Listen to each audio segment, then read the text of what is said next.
We look back now at a largely forgotten aspect of Bush's war in Iraq, the vast domestic propaganda campaign that occurred in the United States before the invasion began. The story centers on a young Kuwaiti woman named Nayira. On October 10th, 1990, the 15-year-old girl gave riveting testimony before Congress about the horrors inside Kuwait after Iraq invaded. Mr. Chairman and members of the committee, my name is Nayira, and I just came out of Kuwait.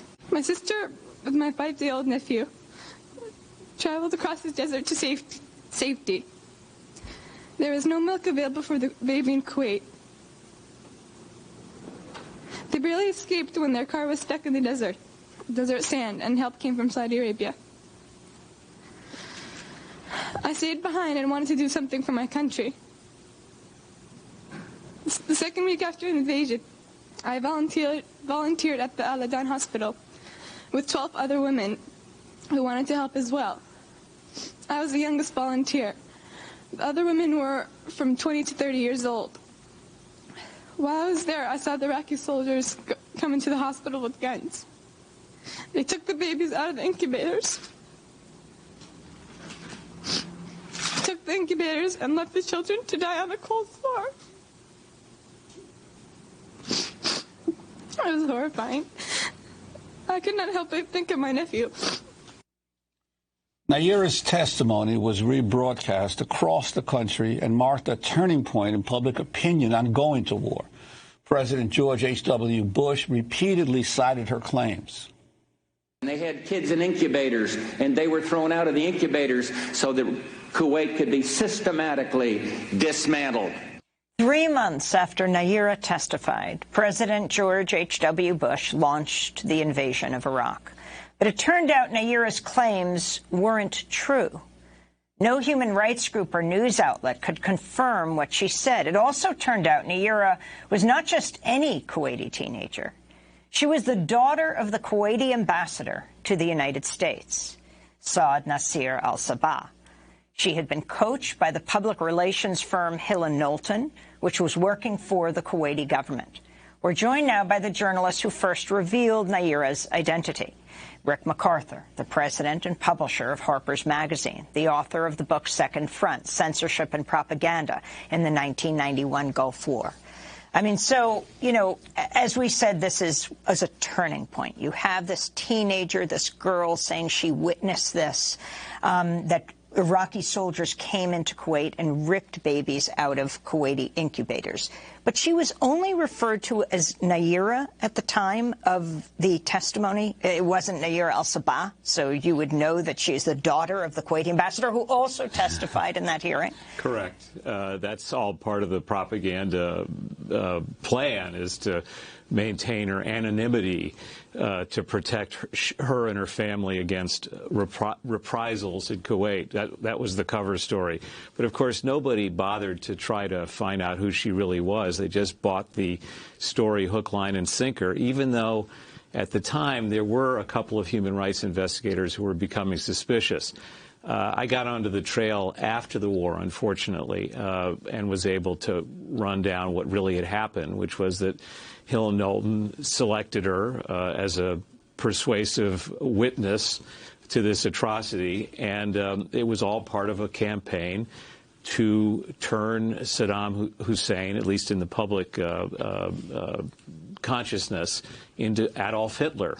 And the feeling was that they couldn't sell the Gulf War without this. In other words, they had to cheat to win. And that's what interests me about the eulogies for George Bush. He's being presented now as this paragon of kind of WASP respectability and integrity, old school, when in fact he had a violent side to him, a very angry and violent and ruthless side to him. And when you see him doing the propaganda, using the Hill & Knowlton disinformation, you see a side of a politician that's kind of ugly. And we're still, as Juan said, we're still living with the consequences of our having placed troops in Saudi Arabia, because that's what sets off bin Laden, finally. I have to give to this because This is not I'm speaking. This is the people who want to tell the world what they want to say.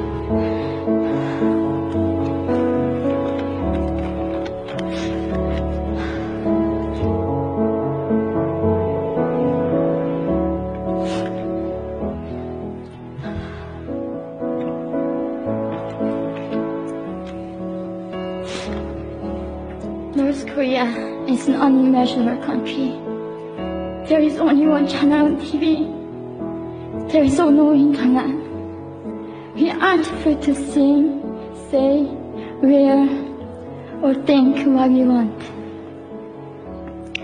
North Korea is the only country in the world that executes people for making unauthorized international phone calls. North Koreans are being terrorized today. When I was growing up in North Korea, I never saw anything about love stories between men and women. No books, no songs, no press, no movies about love stories. There is no Romeo and Juliet. Every story was propaganda to brainwash us about the Kim dictators. I was born in 1993, and I was abducted at birth, even before I knew the words freedom or human rights. North Koreans are desperately seeking and dying for freedom at this moment. When I was 9 years old, I saw my friend's mother publicly executed. Her crime, watching a Hollywood movie, expressing doubt about the greatness of the regime, can get 3 generations of a family imprisoned or executed. When I was 4 years old, I was warned by my mother not to even whisper. The birds and mice couldn't hear me. I admitted I thought the North Korean dictator could read my mind. My father died in China after he escaped North Korea, and I had to bury him at 3 a.m. in secret. I was 14 years old. I couldn't even cry. I was afraid to be sent back to North Korea. The day I escaped North Korea, I saw my mother raped. The rapist was a Chinese broker. He targeted me. I was 13 years old. There is a saying in North Korea, women are weak, but mothers are strong. My mother allowed herself to be raped in order to protect me.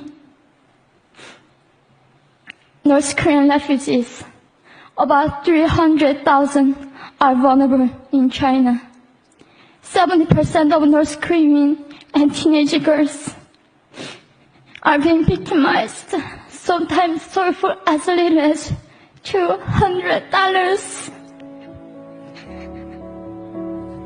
We walked across the Gobi Desert, following a compass. When they stopped working, we followed the stars to freedom. I felt only the stars were with us. Mongolia was our freedom moment. Death or dignity.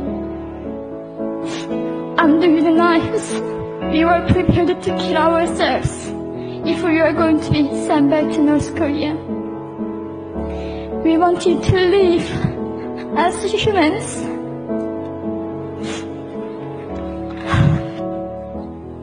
People often ask me, how can we help North Koreans? There are many ways, but I would like to mention 3 for now.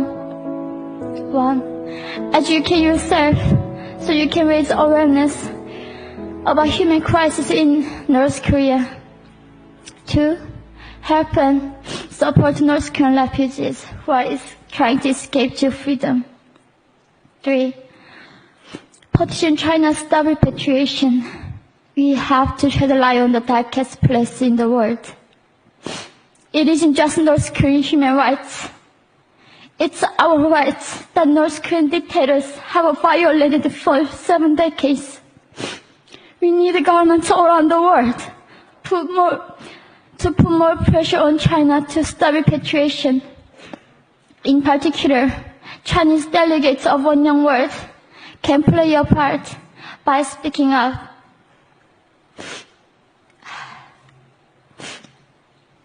North Korea is indescribable. No humans deserve to be oppressed just because of their birthplace. We need to focus less on the regime and more on the people who are being forgotten. One Young World, we are the ones who will make them visible. Fellow delegates, please join me as we make this a global movement to free North Koreans.